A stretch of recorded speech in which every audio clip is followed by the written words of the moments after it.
Walk around the home where your loved one lives, whether that means they live with you or they live in their own home. What part of that house is unsafe for them? What are some of the things you could do? Do you have stairs where you can put a gate? Are they leaving the house? Do you need to make sure that the lock, they cannot open it? Take notes on things that need to be done. Some of those things need to be done right away. And some of those things perhaps could wait. Like, for example, if your loved one is still mobile and is still well balanced, you might not have to remodel the bathroom. But if your loved one is beginning to wander off, then you might need a way to make sure that they can open the door. Whether that means you set up an alarm system or you put a locks that they couldn't really manipulate. I had a white cup that I put on my doors. You really had to take a good care in putting your thumb in one side and one finger in the other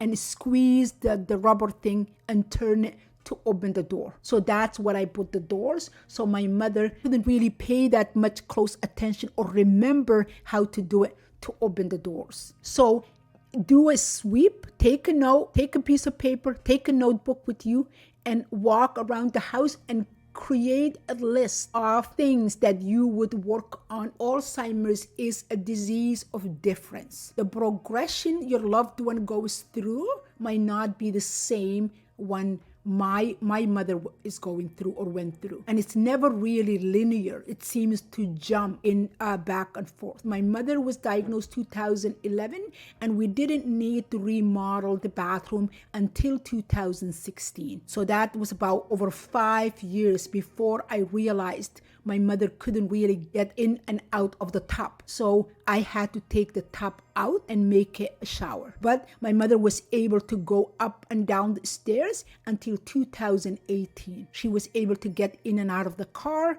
She was able to go to grocery shopping with me. She was able to go to the mall with me.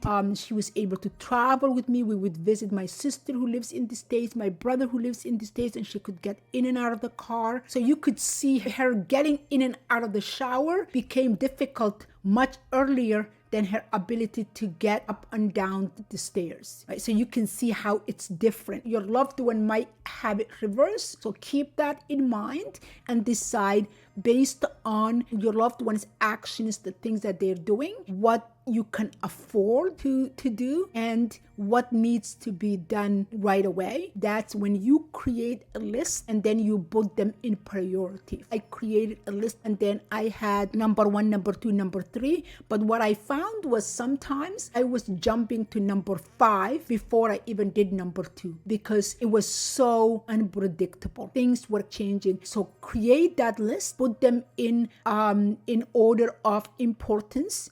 But be ready, especially if you're keeping your loved one in the home for the rest of their lives, be ready to jump ahead and do things out of order based on what your loved one needs. For example, getting a hospital bed for my mother came much earlier than getting a wheelchair for her because I found that when she laid down, she wasn't able to get in and out of bed, and I had to get a hospital bed with railings on the side, and I could lower it for her to get up and lift it up enough so she could easily stand up. So just be ready. That list to be out of order, and that list will allow you to keep yourself grounded and accept the fact that these changes will have to take place. And you will have to do it, especially if you're keeping your loved one at home. If you want to hear how I went about modifying my house to meet my mother's needs, please download my podcast,